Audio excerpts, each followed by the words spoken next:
తిరుపతి జిల్లా కోట జడ్పీ బాలికల హైస్కూల్లో PET teacher నిర్వాహకం వల్ల విద్యార్థులు అస్వస్థకి గురయ్యారు. స్కూల్కు యూనిఫామ్లు రాలేదని విద్యార్థులతో 150 కుంజిళ్లు తీయించాడు. దీంతో విద్యార్థులు అస్వస్థకి గురయ్యారు.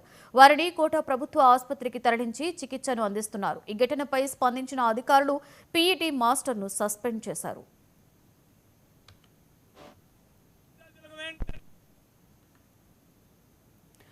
సూర్యాపేటలో సంచలనం సృష్టించిన బంగారం చోరీ కేసులో ఒక మహిళను అదుపులోకి తీసుకున్నామని జిల్లా ఎస్పీ నరసింహ చెప్పారు. ఈ నెల 21వ తేదీన సాయి సంతోషి బంగారం షాపులో చోరీకి గురైన సుమారుగా 5 కేజీల బంగారానికి 14 తులాల బంగారం రికవరీ చేశామన్నారు. నేపాల్ దేశానికి చెందిన మరో 4 ప్రత్యక్షంగా ఈ చోరీలో పాల్గొన్నారని తెలిపారు. గుర్హాగా గ్రామంలో ఖమ్మంలో సూర్యాపేటలో పనిచేస్తూ వివిధ బ్యాంకులపై బంగారం షాపులపై కొద్ది రోజులు నిఘా పెట్టి చోరీ చేస్తారని తెలిపారు. కేసులో A7గా ఉన్న ఖమ్మంకు చెందిన మేకల యశోదను అరెస్టు చేసి రిమాండ్కు తరలించామన్నారు. మరో 3 నిందితుల కోసం గాలింపు చర్యలు కొనసాగుతున్నాయని చెప్పారు. పట్టణ కేంద్రంలో గత 21వ తేదీ అర్ధరాత్రి జరిగినటువంటి శ్రీ సాయి సంతోషి జ్యువెలరీ షాప్ థెఫ్ట్కు సంబంధించి పోలీస్ డిపార్ట్మెంట్ సూర్యాపేట జిల్లా యంత్రాంగం అంతా దాన్ని చాలా ఛాలెంజింగ్గా తీసుకోవడం జరిగింది.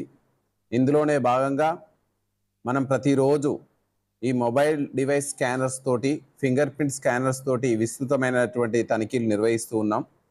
ఆ క్రమంలో ఈరోజు మార్నింగ్ మనకు ఉదయం 5 గంటల సమయంలో మనకు వచ్చినటువంటి ఇన్ఫర్మేషన్ తోటి మనం ఈ తనిఖీలు నిర్వహిస్తుండగా సూర్యాపేట పట్టణంలో ఉన్నటువంటి హైటెక్ బస్టాండ్ సమీపంలో ఒక మహిళ అనుమానాస్పద రీతిలో మనకు కనిపిస్తే మనం ఆమెను చెక్ చేస్తే ఆమె సంబంధించినటువంటి బ్యాగులో మనకు ఈ సాయి సంతోషి జ్యువెలరీ షాప్కి సంబంధించినటువంటి థెఫ్ట్కు గురి కాబడిన కొన్ని ఆభరణాలు మనకు లభ్యమైనవి. ఆమెని మనం విచారణ చేయగా ఆమె తన యొక్క వివరాలను మేకల యశోద, ఈమె భర్త శ్రీను, ఈమె 30 సంవత్సరాల వయసు ఉంటుంది, నాయుడుపేట ఆఫ్ ఖమ్మం జిల్లాకు సంబంధించినటువంటి మహిళగా సూర్యాపేట జిల్లా పట్టణ కేంద్రంలో గత 21వ తేదీ